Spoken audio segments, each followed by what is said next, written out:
அரசராய் எழிலரசு அவர்கள் ஒரு எழில்மிகு கவிதை தமிழ்கடல் புலவர் மனோகரன் ஐயா இன்று அடியன் ஏற்றிய நால்வர் தூதி பாடி விளக்கம் சொல்கிறார். சிவா.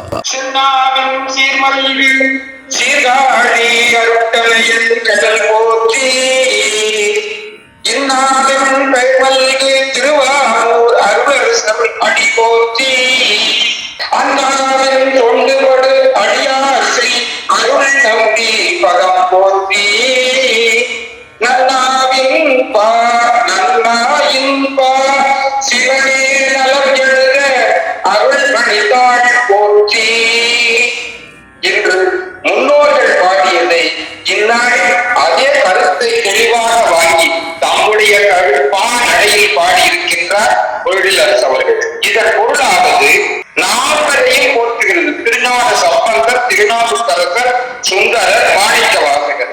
முதலாவதாக திருஞான சம்பந்தர் சென்னாவின் சீர்காழி அருட்தரையர் சிறப்பு மிக்க சீர்காழி பெருமை வாய்ந்த அருள் மகன் அருள் திருமகன் திருவடி போற்றி இந்நாவின் பெயர் மல்கு திருவாரூர் அருளரசர் அடி போற்றி. இது திருநாவுக்கரசருக்கு இனிமையாக சிறப்பாக கவிப்பாடி நாவுக்கு இறைவனாலேயே நமச்சிவாயம் என்று சொல்லக்கூடிய சிவன் வாயினாலே நாவுக்கரசு என்று பெயர் பெற்ற பெருமை திருவாரூரில் பிறந்த திருநாவுக்கரசர் திருவடி போற்றி அண்ணாவின் தொண்டுபடு அடியார் செய்யரும் நம்பி பதம் போற்றி.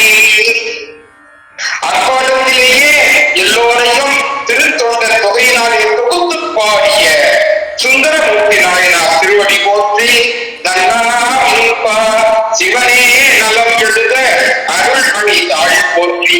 பாவை பாடிய வாயார் கோவை பாடுக என்று சிவனே கேட்டுக்கொண்டு மாணிக்க வாசகர் சொல்ல மாபெரும் பரம்பொருளாக இருந்த சிவனே எழுதி கொண்டது